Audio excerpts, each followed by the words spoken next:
கிறிஸ்துவில் பிரியமானவர்களே, ஆண்டவராகிய இயேசு கிறிஸ்துவின் நாமத்தில் உங்களை வாழ்த்துகிறேன். யோனா 2:8 பொய்யான மாயையை பற்றி கொள்ளுகிறவர்கள் தங்களுக்கு ஒரு கிருபையை போக்கடிக்கிறார்கள். இந்த யோனா தீர்க்கதரிசி தேவனுடைய கட்டளைக்கு கீழ்ப்படியாமற் போனபடியால் பயங்கரமான பிரச்சனைகளுக்கு உள்ளாகி கடைசியில் மீனின் வயிற்றுக்குள் இருக்க வேண்டிய நிலைக்கு தள்ளப்பட்டான். மீனின் வயிற்று இருக்கும்போதுதான் ஆண்டவரை நினைவு கூர்ந்தான்.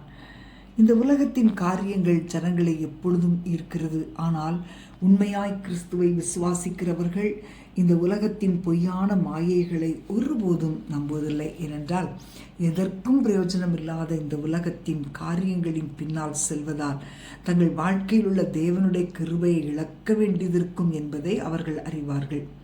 அன்பான தேவனுடைய பிள்ளைகளே, தேவனுடைய பிள்ளைகளாகிய உங்களை அழிந்து போகும் இந்த உலகத்தின் காரியங்கள் கவர்ந்திருக்கலாம். ஆனாலும் அவைகளெல்லாம் இந்த உலகத்தின் மாயைகள் என்றும் அவைகள் உங்களை அழிவுக்கு நேராக நடத்தும் என்றும் பரிசுத்த ஆவியானவர் உங்களுடைய உள்ளத்தின் ஆழத்தில் சொல்லிக் கொண்டிருக்கிறார்.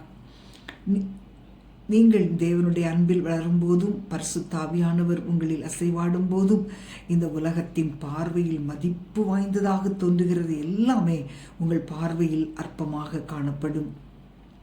பிரியமானவர்களே, இந்த நாள் உங்களுடைய இருதயத்தை ஆராய்ந்து பார்த்து இந்த உலகத்தின் அழிந்து போகின்ற காரியங்களை விட்டு விலகி ஓடும் நாளாயிருக்கிறது. இந்த உலகத்தின் காரியங்களை குறித்து எச்சரிக்கை இல்லாமல் வாழ்ந்தால் அவைகள் மெதுவாக உங்களை தங்கள் பக்கம் ஈர்த்து கொள்ளும். அது நிமித்தம் நீங்கள் தேவனை விட்டு விலகி பாவத்தில் சிக்கிக்கொள்ளுவீர்கள். ஆகவே ஒவ்வொரு நொடியும் இதை குறித்து விழிப்புடனும் எச்சரிக்கையோடும் காணப்படுங்கள். கிருபையை வாஞ்சித்து அதை நாடி தேடுங்கள். கர்த்தர் உங்களுக்கு ஜெயத்தை கொடுப்பார். நாம் ஜெபிப்போமா? அன்பின் ஆண்டவரே, உம்மை துதிக்கிறோம் அப்பா. உம்முடைய பிள்ளைகளுக்காக ஜெபிக்கிறேன் தகப்பனே.